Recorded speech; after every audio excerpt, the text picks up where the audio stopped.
Thank you. We'll go back to art and public places, installation of artwork in Victoria Square, and I'll invite Phil Clearwater to introduce the item, but I have had a request from one of your colleagues to be allowed to move the item because she was on the reference committee. And that's fine, because there's a long background of work on this, and I appreciate the work that Sarah and her group have done, and that ties into the feedback which was received by the staff for Mana Motuhake. Just for councillors, just to refresh your memory on the report, if you look at the plan picture, it's on page 288 of our reports. It was, I think, pretty unanimous at our committee, because I think this artwork is outstanding, and I think it's great that and really nice that Otakaro have in effect gifted this as part to the city. There were questions raised at the committee in relation to the ongoing costs of maintenance, and we know we need to build those in. However, Otakaro are paying for the first year, and staff will look at how, in fact, we minimise those maintenance costs. But it's a beautiful artwork, and Mana Motuhake, and just really complements the square, and I thank the support that Sarah's group have given to, and I'm sure she might like to comment as well. Yeah. So Sarah, you'd like to move it, and Phil, you'd like to second it. Right. Pauline. Yeah, just a question, and thanks, Phil, for touching on the maintenance costs. I'm just wondering, why is it so high? It's due to the height of it, because every time you go in and clean it, you have to have lifting equipment. It's quite tall. It's about a metre shorter than Queen Victoria, deliberately. 4.7 metres high. Yeah, so it is quite high. So and it's wood, are they? That is wood, and the latest information back from the artist, because we raised issues around maintaining it, is it's actually going to be coated. It's a painted coating on it now. Well, why wouldn't they use those extendable things that they advertise for the upstairs windows? Well, I can only go on the on the information I've got. $60.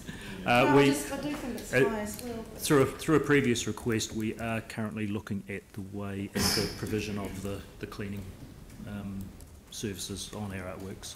That'll be coming back to council. Okay. Yep. Are there any other questions? Any debate? Oh, sorry, Tim. Thank you, Lot. Thank you for the work you've done on this, and it's absolutely fantastic. But the key thing here for me is putting the 12 months maintenance in here. We're getting, Scape and other groups getting public artworks for the city, which are absolutely outstanding. But the question with regards to why the maintenance is so high for this, previously it seems that the maintenance hadn't been discussed. And as we are a city under pressure, we're getting and gifted more and more artwork, which is fantastic. But we have to be really realistic about the cost of maintenance, because some of these artworks, and you take Fanfare for instance, how many of the fans actually still spin at the moment as envisaged by the artist and those that raised the money to install it, and what is the cost? We've just heard that you've got to get up to clean the top of this. There's a cost to that. Look at the height of Fanfare and its position and other artworks.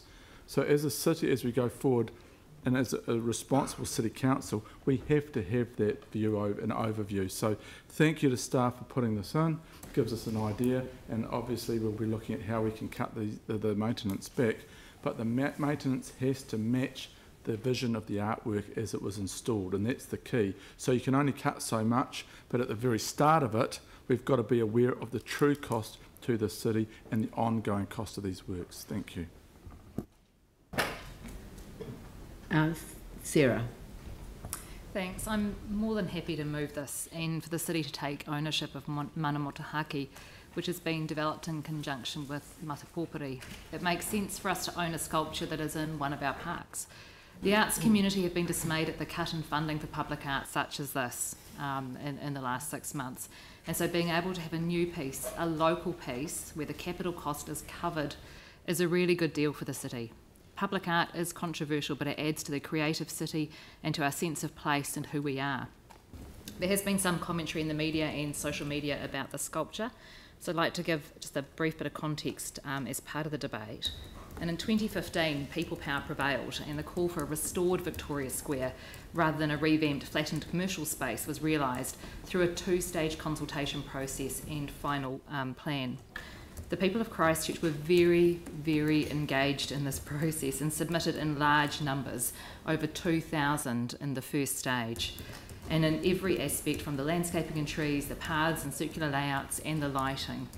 There was also consultation on the incorporation of Ngāi Tahu artworks and a specific piece to represent the treaty relationship, noting that Market Square was previously an important area for mana whenua and that there was little recognition of it. The site within Victoria Square was identified specifically and feedback was sought. Of the 364 feedback responses in the final draft, out of a 378 total, received on this aspect, 242, that's 66%, either liked or strongly liked the proposal. 64, 17%, were neutral, and only 58, 15%, either disliked or strongly disliked it. It has taken time for the sculpture to be designed and commissioned, and that is not unusual for large artworks. The other artworks have been well received, mostly. Generally public art ones, but the Victoria Square ones have been really well received. The low wall engravings and the mats. And while I'm sure that this one will encourage conversations as good artworks do, it has been consulted on and there was support for it. The consultation on Victoria Square was fought for and won. Let's honour it. Thanks. Thank you. I'll put the motion. All those in favour say aye. Aye. Those opposed say no. It's carried. Thank you very much.